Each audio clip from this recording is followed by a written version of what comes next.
시 79편의 표제어를 보면 아삽의 시라고만 되어 있습니다. 그러나 내용을 살펴보면 시 74편과 마찬가지로 이 바벨론의 침공으로 인해 예루살렘이 함락이 되고 남유다의 멸망을 이야기하는 그 배경을 담고 있습니다.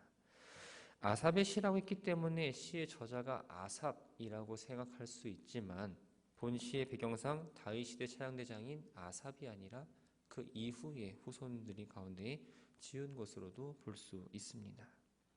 시인은 하나님께 바벨론이 행한 일을 먼저 고하며 이 시를 시작합니다. 1절을 보면 하나님이여 이방 나라들이 주의 기업의 땅에 들어와서 주의 성전을 더럽히고 예루살렘이 돌무더기가 되게 하였나이다. 주전 588년 남유다를 세 번째로 공격한 바벨론 왕 느부갓네살은 이 예루살렘 성을 약 1년 6개월 동안 포위를 하고 공격을 했습니다. 그 공격한 끝에 주전 586년에 결국 예루살렘 성을 함락을 합니다. 성을 함락하고 나서 수많은 예루살렘의 주민들을 죽였습니다. 또 당시 이방인들이나 부정한 자들이 들어갈 수 없는 그 성전에 들어가서 훼손하고 또한 그 기물들이 약탈하고 불을 질러서 완전히 파괴하기도 했습니다. 시인을 비롯한 유다 백성들은 이러한 상황을 도저히 생각할 수도 없고 이해할 수도 없는 일입니다. 바벨론에 의해서 예루살렘 성과 무참히 짓밟혀버린 이 성전을 파괴를 목격하면서 엄청난 충격에 사로잡힌 이 시인은 비록 이스라엘이 죄 때문에 하나님으로부터 심판을 당했지만 여전히 내가 하나님 백성이라는 사실을 기억하며 하나님이여 라고 부르짖고 있는 겁니다. 유다 사람들은 하나님께 선택받은 민족이라는 그 생각이 너무나 확고했습니다. 너무 자랑스럽게 여기기 때문에 다른 주변 나라 사람들을 멸시하기도 했죠. 그러나 지금 이 나라의 상황은 어떻습니까? 멸망을 했습니다. 국토는 다 황폐화되었습니다. 성전은 파괴가 되고 사람들이 죽거나 포로로 끌려갑니다. 더욱이 죽은 사람들은 땅에 묻히지도 못하고 짐승들과 또는 새들의 먹이가 되었습니다. 그렇다면 주변 민족들은 이 어려움에 처한 유다 사람들을 어떻게 바라보고 있을까요? 4절 말씀을 보면 우리 이웃에게 비방거리가 되며 우리를 애워싼 자에게 조소와 조롱거리가 되었나이다. 자신을 멸시했던 이 남유다가 멸망을 하게 되니까 그들을 위로하거나 동정하는 것이 아니라 비방하고 조롱을 했다라고 이야기합니다. 시인 이어서 이렇게 말합니다. 5절 말씀을 보면 여호와여 어느 때까지니까 영원히 노하시니까 주의 질투가 불붙듯 하시리이까. 하나님이여 라고 불렀던 이 시인이 지금은 여호와라고 부릅니다. 이 여호와라는 말은 하나님과 이스라엘의 언약을 생각하게 해주는 하나님을 뜻하는 말입니다. 시인은 하나님을 여호와라고 부르면서 자신들을 백성으로 삼았던 그 사실, 또 그 언약 안에 하나님께서 우리를 돌보신다라는, 우리와 함께 하신다라는 그 약속을 상기시키고 있는 겁니다. 지금 유다의 상황은 어떤 회복을 소망할 수 있는 상황이 아닙니다. 나라는 완전히 망했습니다. 사람도 없습니다. 성전도 파괴됐습니다. 또 이스라엘이라는 그 민족이 민족으로서 보존된다는 것도 보장할 수 없는 상황입니다. 시인은 과거 조상들로부터 지금까지 이어진 죄 때문에 우리가 지금 이러한 고통을 받고 있다는 사실을 알고 있었습니다. 그러나 하나님께서 백성들에 대한 징계에는 어떤 기한이 있고 그때가 차면 하나님께 다시 회복시켜 줄 거라는 그 믿음이 있었습니다. 왜냐하면 하나님은 언약에 신실하신 분이고 하나님께 택하신 백성을 영원히 버리지 않을 거라는 그런 분명한 믿음이 있었기 때문입니다.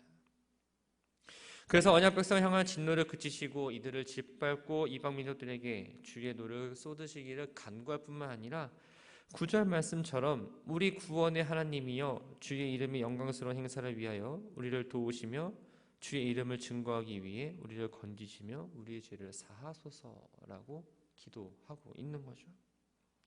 기도의 제목이 길지만 한마디로 요약해 보자면 바로 하나님의 백성을 회복시켜 달라고 기도하고 있는 겁니다. 그런데 이 기도가 무작정 자신들의 고통을 벗어나기 위해서 하는 기도가 아니라 하나님의 이름의 영광을 위하여라는 전제를 가지고 지금 회복시켜달라고 간구하고 있습니다. 유다는 하나님의 백성입니다. 하나님의 돌보심을 받는 백성이라는 사실을 알고 있었습니다. 이런 유다가 이방 나라들에 의해서 멸망하고 그 백성들이 죽고 포로로 잡혀가는 이 시선에 대해서 유다의 주변 사람들은 어떻게 바라보았을까요? 10절 말씀을 보면 이방 나라들이 어찌하여 그들의 하나님이 어디 있느냐라고 말합니다. 하나님의 존재와 하나님의 능력을 의심했습니다. 시인은 대적들이 하나님을 이렇게 의심하고 부임하고 있으니 주의 종들이 피 흘림에 대한 복수를 우리의 목전에서 이방 나라에게 보여주소서라고 이렇게 말을 하면서 그들의 비방에 대한 합당한 대가를 주님께서 보여달라고 지금 간구하고 있는 겁니다. 하나님께서 자신들의 죄를 용서하시고 또 구원하시며 원수들에게 보복해 주시기를 간청한 이후에 포로로 잡혀간 자들이 처한 죽음의 상황에서 그들 또한 건져주기를 지금 원하고 있습니다. 11절 말씀을 함께 보면 갇힌 자의 탄식을 주의 앞에 이르게 하시며 죽이기로 정해진 자도 주의 크신 능력을 따라 보존하소서. 여기서 갇힌 자라는 말은 자신이 죄를 범해서 감옥에 갇혀 있는 사람을 말하는 것이 아니라 예루살렘에 함락된 이후에 바벨론 군대에 끌려가서 포로로 갇힌 사람들을 말합니다. 이들의 탄식은 포로 생활의 고난 가운데 부르짖는 소리일 수 있지만 여기서 갇힌 자의 탄식이라는 표현은 죄로 인해 파고치려던 이 현실을 바라보면서 하나님께 부르짖으며 회개하는 그 탄식의 소리를 의미합니다. 시인은 이스라엘의 범죄로 심판을 받아 고통과 포로들의 신음소리에 여전하지만 하나님께서 목자가 되시고 또 백성들은 하나님의 양이 되어서 하나님의 진노는 끝이 나고 하나님 관계가 다시 회복이 되고 그래서 영원히 하나님의 이름을 찬양하며 살겠다라고 말하면서 이 시를 마무리하고 있습니다. 시 80편을 보면 소사님 에두스에 맞춘 노래라고 소개를 합니다. 소사님이란 말은 원래 백합화를 의미하고 에둣은 증거라는 뜻이 있습니다. 이 말을 합쳐보면 백합화, 증거의 백합화입니다. 도저히 무슨 말인지 모르겠어요. 이게 무슨 걸 어떤 걸 가리키는지 정확하게는 알 수는 없지만 세 가지로 요약을 해볼 수 있는데 첫 번째는 히브리인들에게 잘 알려진 곡조라는 의미가 있고 또 두 번째는 여러 곡조의 노래를 모아놓은 악보책이라는 의미가 있고 또 백합 모양의 악기라고 추측을 하는데 대부분 학자들은 여기서 첫 번째 말씀드린 일반적으로 히브리인들에게 잘 알려진 곡조에 맞춰 부른 노래라고 이야기를 합니다. 이 시의 배경은 요셉, 또 에브라임, 베냐민, 므낫세라는 그 말이 등장하는 걸 봤을 때 아수르에 의해 멸망된 북이스라엘을 배경으로 하고 있다는 사실을 알고 있습니다. 시는 유목민이었던 히브리인들에게 가장 매우 친근하고 익숙한 이 양과 목자의 이미지를 사용해서 하나님의 구원을 간구합니다. 1절 말씀을 함께 보면 요셉을 양떼같이 인도하시는 이스라엘의 목자여 귀를 기울이소서 그룹 사이에 좌정하시니여 빛을 비추소서라고 시작을 합니다. 여기서 요셉은 북이스라엘을 말합니다. 시인은 북이스라엘 연약함과 어리석음을 나타내기 위해서 양떼로 표현했습니다. 어제 말씀드린 대로 양은 스스로 뭘 할 수 있는 존재가 아닙니다. 맹수의 공격에도 쉽게 당할 수밖에 없고 시력이 좋지 않아서 스스로 길을 찾지도 못하고 먹은 것도 찾지 못합니다. 하나님께서 택한 백성들의 상황이 이와 다르지 않다라는 걸 지금 이야기하고 있는 거죠. 이스라엘의 목자가 되신 하나님께서 이방 원수들로부터 공격을 막아 사망의 위기로부터 지켜주시고 이스라엘을 다시 회복시켜주기를 바라고 간구합니다. 2절에서도 에브라임과 베냐민과 므낫세 앞에서 주의 능력을 나타내사 우리를 구원하러 오소서라고 기도합니다. 에브라임과 므낫세는 요셉의 아들입니다. 또 요셉과 베냐민은 야곱이 가장 사랑했던 아내 라헬이 낳은 형제입니다. 요셉과 베냐민 지파는 광야를 행진할 때의 언약궤 뒤에 자리에 배치되었는데 시인은 이 사실에 근거해서 언약궤의 그룹 사이에 저장하신 하나님께서 에브라임과 또 베냐민과 므낫세를 상징되는 이스라엘 앞에서 인도하여 주시기를 그래서 자신들을 구원해 주시기를 지금 바라는 마음으로 이렇게 표현합니다. 나라의 패망이라는 이 절박한 상황 가운데서도 하나님의 전능하신 능력 또 하나님께 택하신 백성들을 향해서 자비와 긍휼만이 지금 위기를 벗어날 수 있는 걸 잘 알고 있었습니다. 그래서 주의 얼굴을 비추사 우리가 구원을 얻게 해달라고 간절히 지금 하나님께 기도하고 있는 겁니다. 그러나 하나님께서 백성들의 기도에 응답하시지 않자 이들은 구원의 희망을 이룰 수밖에 없었습니다. 그래서 시인은 다시 한번 간곡하게 하나님의 기도에 응답을 빠르게 요청을 합니다. 4절을 보면 만군의 하나님 여호와여 주의 백성의 기도에 대하여 어느 때까지 노하시니까. 시인 하나님의 진노가 이스라엘 백성들이 하나님 버리며 그들에게 주신 은혜를 저버리고 불순종이 시작되었음을 알았습니다. 그러나 범죄한 백성들이라도 하나님께서 벌만 주시는 것이 아니라 자비와 긍휼과 또 사랑으로 돌보시는 은혜로우신 하나님이라는 사실을 확신했기 때문에 마음의 원망도 또 간절함도 담아서 지금 이렇게 기도하고 있는 겁니다.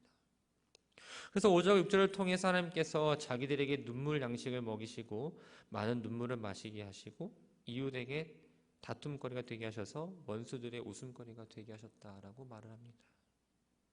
눈물 양식, 또 많은 눈물은 이 심한 고난과 고통이 마치 우리가 먹는 것과 마시는 것처럼 삶의 일부분이 되었다는 걸 말합니다. 실제로 아수르에 의해서 멸망당한 이 북이스라엘 사람들은 비참한 처지에 놓였습니다. 근데 뿐만 아니라 아수르뿐만 아니라 그 주변 나라에 있던 모압과 암몬과 에돔에게도 농락을 당하고 수많은 백성들이 학살을 당하고 짐승보다 더 못한 존재를 경험했지요. 8절에서 이스라엘을 포도나무에 비유합니다. 하나님은 그 포도나무를 애굽에서 가져다가 젖과 꿀이 흐르는 땅에 옮겨 심으셨습니다.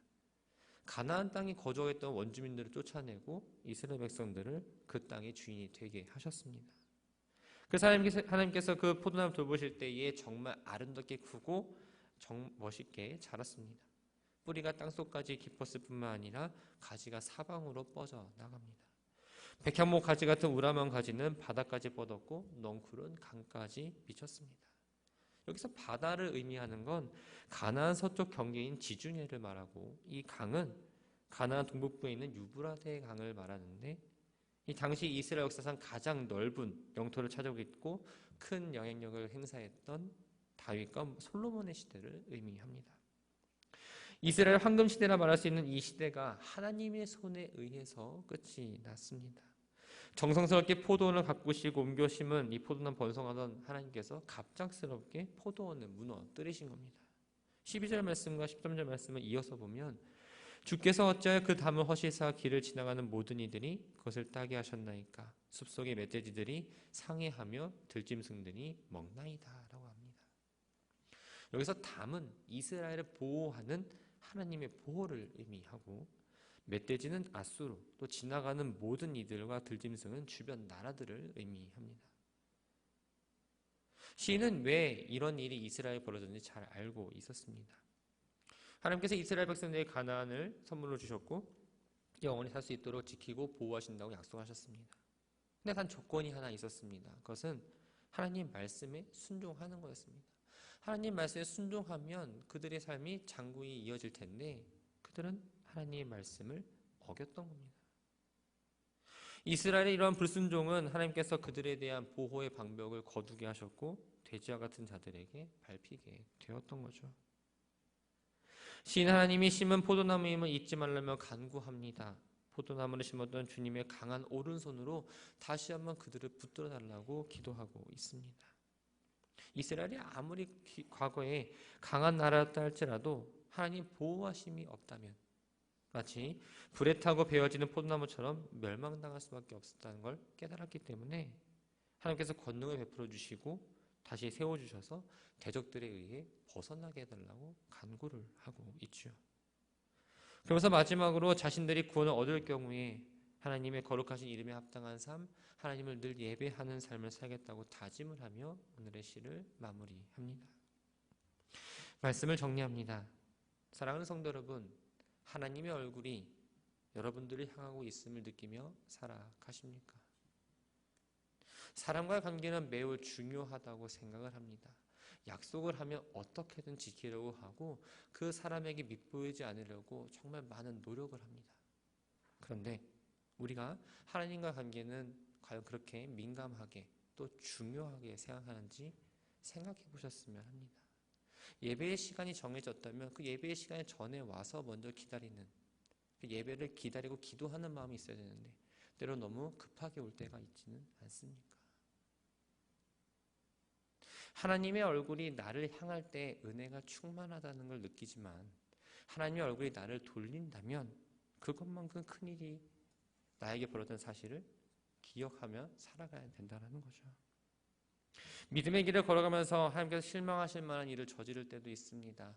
상황과 환경 가운데에 내 믿음이 흔들린다는 걸 내가 잘 알 때도 있습니다. 그때는 예배에 나올 때 하나님 앞에 정말 부끄러운 마음으로 나올 수도 있고 하나님 보기 너무나 민망해서 못 나오는 분들도 있을 겁니다. 그럼에도 불구하고 우리들에게 변하지 않는 사실은 바로 내가 하나님의 백성, 하나님의 자녀라는 사실입니다. 내가 어떤 상황에 처해 있든 어떤 환경에 있든 하나님을 더욱 간절히 찾고 하나님과 관계를 의식하며 늘 이 예배의 자리에 모이는 우리 모두가 되기를 주님의 이름으로 축원합니다. 오늘은 2022년의 마지막 날입니다. 마지막은 끝이 아니라 또 새로운 시작을 준비하는 날이기도 합니다.